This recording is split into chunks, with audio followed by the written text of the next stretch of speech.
اللهم صل وسلم وبارك عليك يا حبيبي يا رسول الله. صباح الورد والفل والياسمين لو كنت هتشوفوا الفيديو ده الصبح، وصباح مساء الفل والنرجس والياسمين لو كنت هتشوفوا الفيديو ده بالليل. ازيكم يا حبايب قلبي، عاملين ايه؟ يا رب تكونوا بخير. الروتين بقى النهارده روتين تشجيع كده، كله طاقة ايجابية كده وكله حيوية كده وحركة ونشاط. النهارده بقى كنت غاسلة هدوم هلمها بقى، وهنطبق الهدوم نحطها بقى في الدولاب. وكمان بقى الحمد لله هجهز بقى اول تجهيزات رمضان. هعمل بقى القرص الطرية الفلاحي الجميلة بتاعتنا ديت. بصراحة روحت سألت على السمنة، لقيت كيلو السمنة ب65 جنيه، وكمان الكيلو ده ب20 جنيه. والله كنت هرجع مكنتش اشتري حاجة، يعني طلباتها يعني فعلا حاجة مكلفة جدا.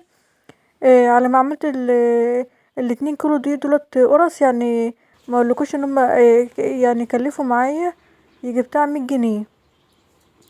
يلا بقى الحمد لله، ربنا يعيننا بقى ويقوينا على حالنا. ربنا يصلح الأحوال، وربنا يصلح حاله وحالكم يا رب، ويوفقنا جميعا يا رب.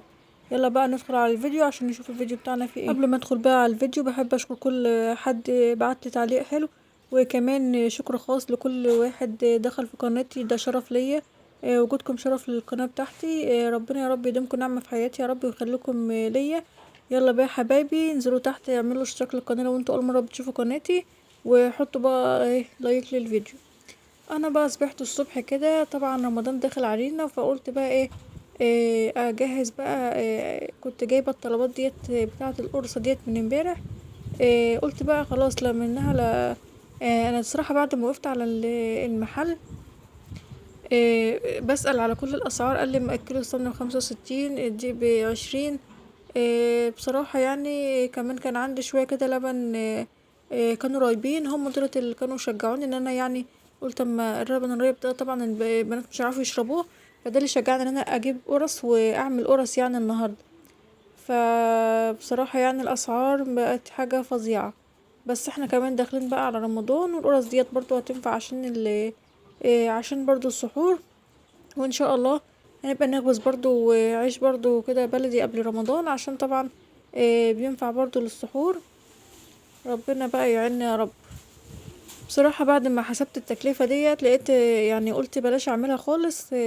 بس رجعت قلت لنفسي يعني كل حاجة غالية، الواحد لو فكر في كل حاجة مش هيشتريها ومش هيعمل اي حاجة خالص. فجبت بصراحة السمنة، جبت ربع كيلو سمنة على قدي، ومحطتش كلها يعني برضو للعجينة. وجبت 2 كيلو دقيق. طب هقولكوا بس دلوقتي هنبقى نخش في موضوع القرص ده لما نيجي وقتها.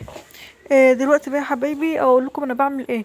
انا بقى كنت لميت الهدوم، كنت غاسله هدوم من امبارح وكنت نشراها. طبعا انا بجف الهدوم عشان ما تاخدش معاكي وقت طويل على البلكونه. دي مش بلكونه يعني، ده منشر كده انا عاملاه على السلم. ما علينا. وبعد كده بقى بعد ما خلصت لم الهدوم بقى، كان في عندي اكياس كده غسلاه وشربات ومش عارفه ايه غسلتهم. ادي ال2 كيلو اللي أنا قلت لكم عليهم همت نخلتهم. وبعد كده بقى حطيت بقى السمنه بتاعتي. حطيت بقى اللي كنت جايبه ربع كيلو من السمنه، حطيت بس تقريبا 3/4 كوبايه كده سمنه سايحه. وحطيت بقى معايا كان ده صبع برضو من الخميره البيره. وكان بقى عندي لتر بقى من اللبن الرايب، هو ضربته في الخلاط. وبدأت برضو احطه، حطيت رشه كمان من الملح ومعلقتين من السكر، دوبتهم مع الخميره مع كوبايه ميه سخنه. ورحت جايه بقى مفضيه هو اللتر من اللبن الرايب. انا بحب اضربه في الخلاط عشان طبعا ما يبقاش مخرز معايا في وش القرصه، يبقى باين. بصوا بقى ونقعد بقى نلت كده، بصوا على اللتة ديت. إيه لازم الواحده وهي بتعجن تجمد كده وتنزل بايديها الاتنين على العجينه. عشان طبعا العجينه بتنعم معاك ازاي، شايفين العجينه كل ما الواحد بيعجنها بتنعم معاه. طبعا لا في مضرب ولا بتاع ده عجان ولا في اي حاجه، كله كده بالبركه بايدينا كده الحمد لله، فضل ونعمة من عند ربنا. ولا تقولي بقى لا عجان ولا مش عجان، الحمد لله. هرش رشة مية كده اني محتاجة، حاسة كده ان العجينة محتاجة معايا شوية مية. رشيت برضو شوية مية كده. وطبعا العجينة لازم تكون بتلزق في ايديكي شوية وتبقى طرية. طبعا هقعد اعجن بقى شوية كده ربنا يعيننا يا رب. اللهم صل على النبي. يجي بتاع كده 10 دقايق وانا هلت بقى بالشكل ده. بس طبعا عشان وقت الفيديو ميبقاش طويل استكفيت بكده. كل ما الاقي محتاجة رشة مية هرش برضو رشة كده عشان العجينة تبقى طرية معايا. ده بقى شكلها بعد ما خلصتها اهوت. رحت جايه بقى كده ايه، حطاها في البطانية ديت وغطيتها بقى كده وهي هتخمر معانا. بعد بقى كده انا كنت في الوقت ده بقى رحت بقى غسلت المواعين. قلت بقى لبنتي بقى بما انك بقى جيتي بقى من الدرس بدري النهارده، خلاص اقعدي بقى ايه طبقي بقى الهدوم.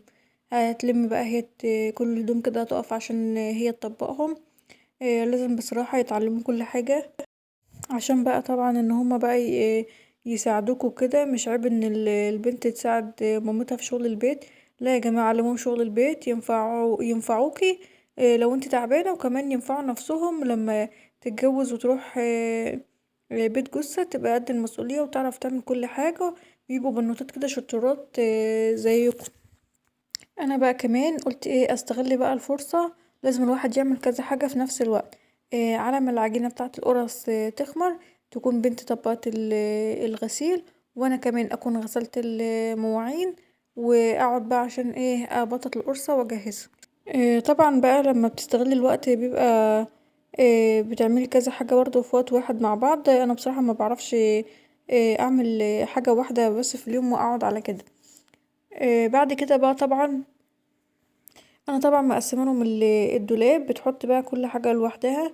الهدوم بتاعه الرجاله بتاع باباها لوحدها، وبتحط برضو هدومهم برضو لوحدها. المراية لوحدها. كل واحده حط يعني سايبه لها مكان في الدولاب تحط فيه هدومها اذا كانت هي او اخواتها الباقيين. فهي طبعا بتطبق بقى هي كل حاجه وبتحطها في مكانها اللي انا يعني موريهم عليه. بصوا بقى يا حبايبي، هنا كان خلاص يعتبر فاضل بس اخر حاجة هي اللي معاها ديت. او فاضل كمان حاجة كمان وبعد كده هتبقى خلصت الهدوم بقى كلها. بعد بقى ما خلصت بقى غسيل المواعين وجيت بقى هشوف بقى العجينة بتاعتي عملت ايه. بسم الله ما شاء الله، الله اكبر. شايفين بقى العجينة هي خمرت وملت الحلة كلها. هاخدها بقى دلوقتي عشان ابططها. طبعا الطبلية اللي قدامي ديت انا غسلاها كويس، وطبعا منشفاها بقماش عشان تبقى ناشفة عشان ما تبلش العجينة. بكور العجينة كور بالشكل اللي انتوا شايفينه ده، كور تبقى طبعا كلها قد بعضها. انا مبحبش افرد القرصة وابططها الا اذا كانت العجينة خامرة، ما بحبش ابططها والعجينة مش خامرة. هكورها كور بالشكل اللي انتوا شايفينه ده. على قد مثلا الصاج اللي قدامي، يعني مثلا الصاج اللي قدامي دوت هياخد حوالي 14 قرصة. فانا هعمل يجي حوالي 14 برضو كورة، وبعد كده هبططها بالشكل اللي انتوا شايفينه ده، على شكل بقى دايرة كده. منخليهاش رقيقة قوي وما تخلوهاش تخينة قوي برضو. هي بقى لسه القرصة هترفع معاكي، العجينة هترفع معاكي، وزي ما نشوف شكلها كده في اول الفيديو. بقلبها على الناحية التانية وببدأ ابططها، وما باجي احطها في الصاج بقلبها على وشها اللي هو كان تحت على الطبلية زي ما انتوا شايفين كده، يبقى هو وشها في الصاج. طبعا بقى يا حبايبي هلم بقى كل ده. وعندي ال2 كيلو دولت هيعملوا معايا 4 صاجات 3 صاجات بالحجم اللي انتوا شايفينه ده. معايا بقى شوية كده من العجينة، فعملت بطاطس مسلوقة كده على شطة وكمون وزيت وهرستها، وببدأ احطها بقى بفرد العجينة كده واحطها واعملها على شكل نص دايرة، وببدأ اتني حروفها بالشكل اللي انتوا شايفينه ده. بصوا كده تبقى واخدة كده شكل جمالي. وطبعا عشان قلت عشان السندوتشات بتاعة الصبح، ما اقومش بقى الصبح اقعد احشي الولاد سندوتشات في الفينو ولا في العيش وكده. لا دي هتبقى جاهزة معايا. هكمل بقى الصاج واسيبها ترفع من تحت ومن فوق لحد ما تاخد احط القرص بتاعتها لحد ما تاخد اللون الدهبي ده من تحت ومن فوق. شايفين القرصة طرية وعاملة ازاي؟ دلوقتي طرية جدا وهشة وطعمها تحفة جدا. وده شكلها اهوت. بصوا من جوه بسم الله ما شاء الله عليها. ما خدتش معانا اي وقت. مديرة بقى ال2 كيلو دي بيعملوا كمية كبيرة زي ما انتوا كده شايفين. يا رب في النهاية يكون الفيديو عجبكم، حطوا لايك، والسلام عليكم ورحمة الله وبركاته.